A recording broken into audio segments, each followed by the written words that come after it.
Hello, everyone. I think this is my turn to present you Moscow token. Uh, Actually, it, has been a long travel from Moscow now. I just landed to Bali today.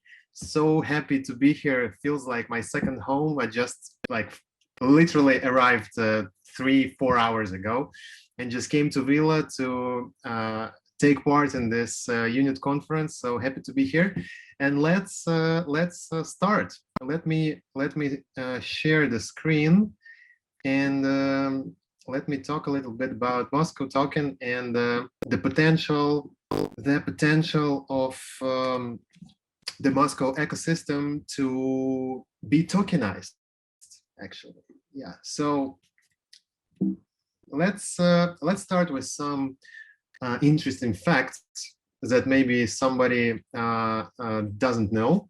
That Moscow, first of all, is a huge city. It is #1 most populous city in Europe and 24th in the whole world. So the Moscow population plus the suburbs is 25 million.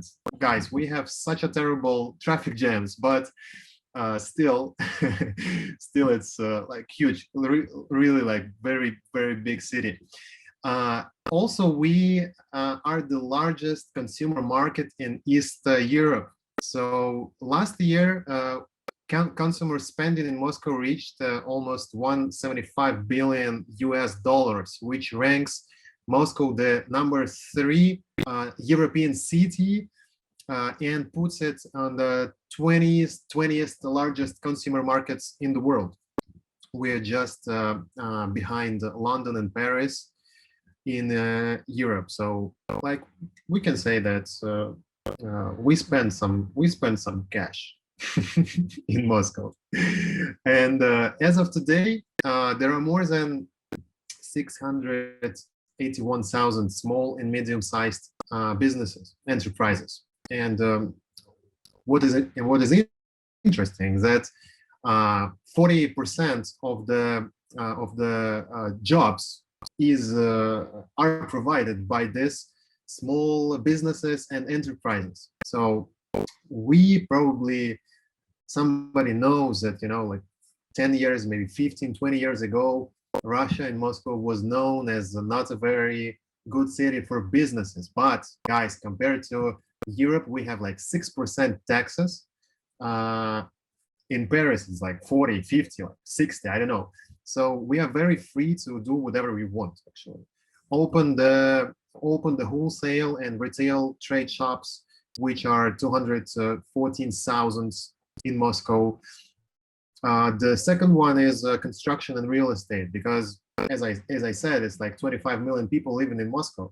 So we have a lot of skyscrapers, a lot of new buildings, some cool European and Western American construction companies and design agencies building very beautiful architecture in Moscow. Now it's really beautiful, and in terms of like parks, the pedestrian zones.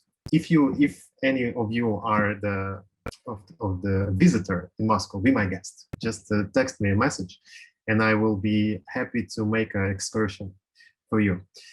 We have lots of restaurants and hotels, so more than 20,000 in a city. A lot of businesses in culture, sports, leisure activities, and of course, financial sector. It's the largest urban economies in the world, just behind New York, Tokyo, and Seoul by GDP. By GDP compared and transformed into the purchasing power parity, like PPP. It's top 5 world megacities by this indicator, like really huge. And this is why we attract a lot of foreign investments in Moscow. It's like 50% of the whole direct foreign investments, which comes to Russia, comes to Moscow. So by Financial Times, it's in one of the 25 most attractive cities by foreign direct investments.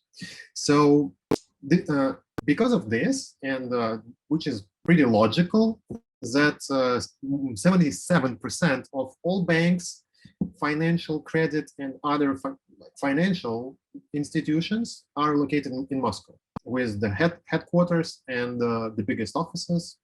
So as well, Moscow Stock Exchange is one in top 20 of the world's largest stock exchanges by capitalization, and the first biggest stock market among like post-Soviet and East Europe countries. Yeah. This statistics is just to show that we say, we have a joke that Moscow is not Russia. It's like maybe like London is not England, or Paris is not France. Unfortunately, Moscow is an incredible city, but there is nothing but Moscow and St. Petersburg in Russia. If you like travel 300 kilometers out of it, it's just like the village. There is nothing there. No economy, no infrastructure. This is sad, but everything concentrated in the capital. I was born and raised in Moscow, and it's not like some patriotic words. Not at all. I traveled a lot and lived in Paris, in Los Angeles, in Bali, traveled in many countries. And like recently, I've made a Euro trip in Spain, Portugal, France, Switzerland, and Italy. And I can compare how much technologically developed Moscow city is. Like sometimes in European countries, you still like try to catch the taxi by hand. We have everything digitalized, everything in mobile apps, no cash at all. Like in Moscow, we don't use cash. This is crazy. I mean, this is not crazy for us, maybe, yeah, but like in suburbs, in other cities, there is cash, yeah, but in Moscow, everything digitalized. For example, like all bureaucratic procedures are made online. Passports, documents, taxes, registrations, certificates, like all like government services is online. You don't go to even bank office. You don't go to any like office to make a stamp, or make a passport or whatever. It's just all you click online and all done. Taxes, registrations, all in one personal account. Banks, like all bank has like huge mobile app. I mean, it's not something new for us. Yeah, every bank has a mobile app, but sometimes in Europe, some mobile apps and bankings doesn't work on the weekends, or doesn't work after the closing time, offices. We have like 24/7, like any money transfers, payments, acceptance, cash in, out, like just all in this huge super companies. So what I want to say, that we have like 4 super companies in Moscow. It's Yandex, Sberbank, Mail, and Tinkoff. Maybe for you it doesn't sound any familiar, but the idea of these technologies is that it's super apps. There are like hundreds of different services in one company. Like for example, Yandex. Yandex, maybe it's on the Nasdaq exchange, one of the most technological company in Russia, which is actually registered in Netherlands, in Amsterdam probably.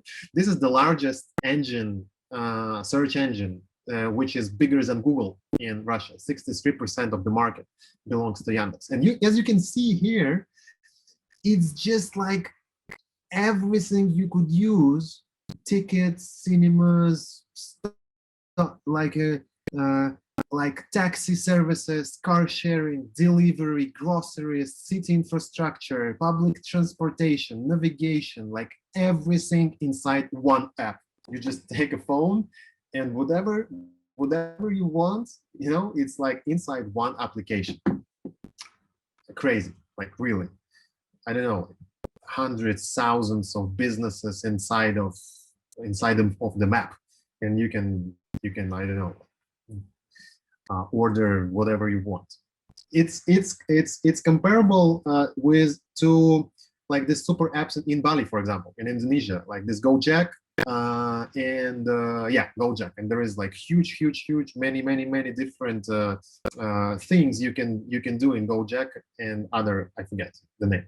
So the next one, Tinkoff. This is the most technological bank in the country, and possibly like literally could be the most one of the most innovational in the world. It doesn't have a single physical office, and yet has 40 million clients. Uh, no offices, everything is by delivery guys, and of course online. And this is transformed into a giant ecosystem. So you have here like beauty, cleaning, lawyers, fitnesses, insurance, pet services, travels, electronic goods. And you can see it's in Russian, but every this little thing you can push, and there inside like 100 of barber shops, 100 of theaters, hundreds of like goods, cosmetic shops, and you just buy, book, reserve, contacts inside the bank application, and you pay by this application just like crazy. It's just like literally, I don't know how they did it. So, such a big job here. Then like just imagine showcasing technology penetration in Moscow. We don't give we give tips in restaurants by QR code or contactless terminal. There is a waiter that comes to you with like a terminal. You just like put whatever number you want to give a tip, just tip him, or there is a QR code, you scan it, and there is like a special IT service which asks the like success, or not success, how to say, um, like, did you like the waiter or not, the service and stuff, and you can tip him online. Like, come on, where you tip the waiters in Europe, for example, or in New York by QR code or like contactless special tip machine? It doesn't exist. So like it's so funny for me how much stuff we just make up in Moscow. So it's really tech savvy city, and also online education has grown immensely. I am from online education. I have my online school. So what I do is digital marketing, the growth hacking with Facebook, Instagram, stuff like that. So I'm helping to bring clients to experts, businesses, in, entrepreneurs, and people who needs clients, sales, and some funnels and like, traffic, whatever. So recently, like maybe last 5 years, the online education just like blowed up. I think it's in the whole world, probably. So we have like millions of students, teenagers, like my brother, for example. He's 10 years old and he's doing like this education, online education, like distance in a school with their teachers, and 6 million kids attend every day to Foxford. It's like some play of the words, like Oxford, Foxford. 8 million students in Yandex platform, also like many. And according to Smart Ranking, the 50 top Russian edtech companies made about like 1 billion revenue last year. That's pretty big. I mean, for this sector, for this like field. And in conclusion, yeah, I would like to add some facts about crypto adoption in Russia, because we're talking about cryptocurrencies, and I'm involved in this. I invest in some great projects, and what is surprising, yeah, that we're not, how to say, we're not maybe the the country which officially said that cryptocurrencies is like legal or like the adopted by government, for example, but it's not prohibited, and we can freely trade, invest, and still it's not taxable. Still, we don't pay taxes for that, which is crazy. And they will regulate, but they will not like shut it down, like in China, for example. So recent data shows that Ukraine and Russia is one of the leading countries by crypto adoption. If we take into consideration three on-chain metrics. First of all is on-chain crypto transaction by purchasing power per capita PPP. The second one is value on-chain retail transfers weighted by PPP. And the third one is the number of on-chain crypto deposits weighted by number of internet users. And also, this index factors the volume made by peer-to-peer transaction, like on Binance or in Huobi, KuCoin, Gate exchanges, other like OTS SEX, yeah, centralized exchanges. So yeah, the rank of individual weighted metrics feeding into this index shows that Ukraine is the first one in Eastern Europe, then Russia, and then comes the countries like Venezuela, China, Kenya, United States of America, and like the others one. Also, the number of Russian Telegram channels, the crypto magazines is like so big, like hundreds of them. I also own and I'm an author of my own Telegram channel, which calls Crypto Literacy, where I help people make the first steps. I no take money, it's not business. I don't sell anything there. Just like some YouTube videos to where I share how to start the account, how to use sexes, dexes, how to protect yourself, and like basic knowledge of crypto literacy. We have some statistics here. More than 6 million subscribers among all these Telegram crypto channels. It's really like very hot topic in Russia right now, and it's growing tremendously. So the combination of social, demographic, financial, technological factors makes Moscow one of the best cities for making and promoting a token in. So I really believe in Moscow token. I really believe in tokenized economy. I'm so happy to to know Michael and be in this team.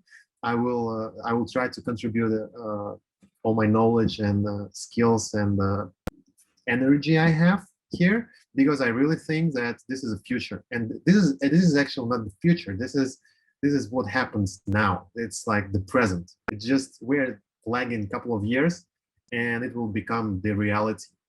So, along with Unit Team, let's make this a reality. So I'm finishing with my presentation. We'll be happy if you ask some questions if you have. If not, I will pass the word to the next speaker, and thank you very much for your attention.